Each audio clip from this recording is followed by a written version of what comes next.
सर्व वांगे उत्पादक शेतकऱ्यांना माझा नमस्कार। आता आपण श्री समाधान वरपे, मुक्काम पोस्ट चिखली, तालुका संगमनेर, जिल्हा अहिल्यानगर यांच्या वांग्याच्या प्लॉटमध्ये आहोत।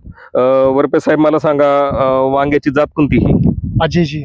अजय अजय अजय अजय लागवड कधीची? 3 महिन्यापूर्वीची. 3 महिन्यापूर्वीची लागवड आहे, म्हणजे आज 90 दिवस होऊन गेलेले. 90 दिवस होऊन गेले. तुम्हाला असं वाटत नाही का वांग तुमचं रिव्हर्स आहे? हा, म्हणून तर तुम्हाला कॉल केलता मी. म्हणून मला बोलवलंय. बर, 3 महिन्याचं वांग आहे अजयचं, आणि 2 ओळीतलं अंतर किती? 7 फूट आहे. 7 फूट आहे. आणि 2 रोपांमधलं? 2 रोपांमधलं 1.5 फूट. 2 फूट आहे. मग वरपे साहेब, मला सांगा, वांग किती वर्षांपासून करता तुम्ही? वांगेले पूर्वीपासून करतो आम्ही. तरी ताईंकडे द्या फोन. पूर्वीपासून करतो, पण मध्ये तरी किती वर्ष झालेत? समजा 10-15 वर्ष. 10-15 वर्ष. 15 वर्षांपासून वांग करताय. वांग्यातल्या मुख्य समस्या काय आहेत, काय सांगतायत? उबळा जास्त येतो वांग्यांना. काय येतं? उबळा म्हणजे काय? काय पाना- म्हणजे गुच्छ तयार होणे, त्याला इंग्लिश मध्ये माल फॉर्मेशन असं म्हणतात. माईक जरा वरती घ्या. उबळा एक येतो. अजून झाडाचे पानं गळून जात्या, पानं गळून जातात, पिवळे पडतात, पिवळे पडतात. पिवळे ठिपके येतात, त्याला डाउनी मिल्ड्यू असं म्हटलं जातं. भुरी पुरी नाही आपलं काय. ते शेंड्याला, वांग्याच्या मी विचारतो, एक विचारतो. भुरी येतो पानावरती, पांढरी बुरशी. बर, ते पण येतं. शेंडाळी? शेंडाळे एवढ्यात नाही, पहिल्यांदी होती. बर. फळ पोखरणारी अळी, वांग किडकं निघणं? किडकं निघतं. दुसरी गोष्ट, देठ टक्कल होणं, काटा जिरणे हा, होतं ना. होतं. बर. त्याच्यानंतर वांग्याला चमक नसणे? चमक नाही, नुसते बुरकी दिसते वांगे. अच्छा. तर ह्या वांग्यातल्या मुख्य समस्या आहेत. आपलं शेड्यूल आता 90 दिवसांचा प्लॉट झालेला आहे, पण आता शेड्यूल आता सुरू करणार आहेत. पहिले शेड्यूल काही मला वाटतं आणले तुम्ही? हा, सोड. हाफाक गोल्ड आणि सिकरा सोडले? किती दिवस झालं सोडून? रविवारी सोडली. रविवारी सोडलेलं आहे. ठीक आहे.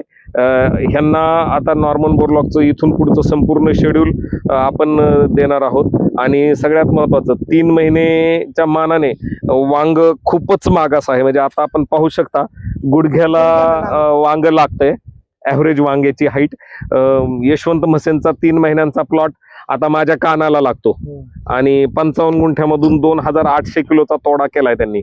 तुमचं किती तोडा होतोय? थोडा 7-8 जाळ्या, म्हणजे 15 किलो. ह्यांच्याकडे द्या माईक. किती? 8-10 जाळ्यांचा निघतो. 8 ते 10 जाळ्या, म्हणजे 150 किलो. 150 पाऊण 200. त्याच्यात किडकं वांग किती निघतं? 10-15 किलो. म्हणजे 10% वांग किडकं निघतंय. हो. म्हणजे 150 किलो मध्ये 15 किलो वांग किडकं निघतंय.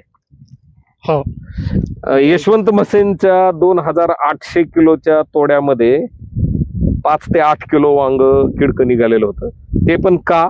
तर झाडांची कॅनोपी आता एवढी मोठी झालेली की औषध सर्व ठिकाणी पोहोचत नाही, त्याच्यामुळं. आणि निश्चितच आता आपण ह्या प्लॉटची तुलना त्याच्यासोबत करू इच्छित नाही, परंतु ह्या प्लॉटची सुद्धा कंडिशन आपण त्या पद्धतीने करणार आहोत, त्या लेवलला प्लॉट आणणार आहोत. कारण की मी वारंवार बोलत असतो, वांग हे असं पीक आहे जे शेतकऱ्याला 365 दिवस पैसे मिळवून देतं. जगात अशी कोणतीही नोकरी नाही जी 1 दिवसाआड तुम्हाला घरात पैसे आणून देईल. जर वांग्याला तुम्ही व्यवस्थित जीव लावला आणि वांग जर मनापासून केलं, तर वांग हे तुम्हाला त्याच पद्धतीने पैसे मिळवून देतं. वांग्याला फक्त टंगळ मंगळ चालत नाही, किंवा वांग्याला लावलंय आणि बघू करू ही सिस्टीम चालत नाही. कारण की ते तुम्हाला रोज फुलं देत असतं, रोज फळं देत असतं. त्याच्यामुळे त्याची पण काळजी रोज घेणं गरजेचं असतं. रोज घेणं म्हणजे असं नाही की 24 तास वांग्यात बैठक मांडून बसलं पाहिजे, परंतु त्याला जे शेड्यूल दिलं पाहिजे जमिनीद्वारे, ते शेड्यूल जमिनीद्वारे व्यवस्थित दिलं गेलं पाहिजे. बरेच शेतकरी वांग्याचं टेन्शन फक्त फवारणी पुरतं घेतात, म्हणजे 2 दिवसाला 1 दिवसाला फवारण्या करायच्या आणि वांग चांगलं येईल ह्याची अपेक्षा ठेवायची. असं अजिबात होत नाही. वांग्याला जमिनीद्वारे शेड्यूल करणं गरजेचं असतं. जमिनीद्वारे तुम्ही जेवढं त्याला ताकद पुरवाल, तेवढं वांग तुम्हाला फळाच्या रूपाने ते परत देत असतं. आपण एक 12 महिने वांग चालवायचं आता चॅलेंज घेतोय हे, बरोबर? 3 महिने आपले त्याच्यातले गेलेले, पण इथून पुढे 8 ते 9 महिने आपण वांग चालवणार आहोत, आणि चांगल्या पद्धतीने चालवणार आहोत. किती गुंठे? 20 गुंठे असेल. अर्धा एकर आहे.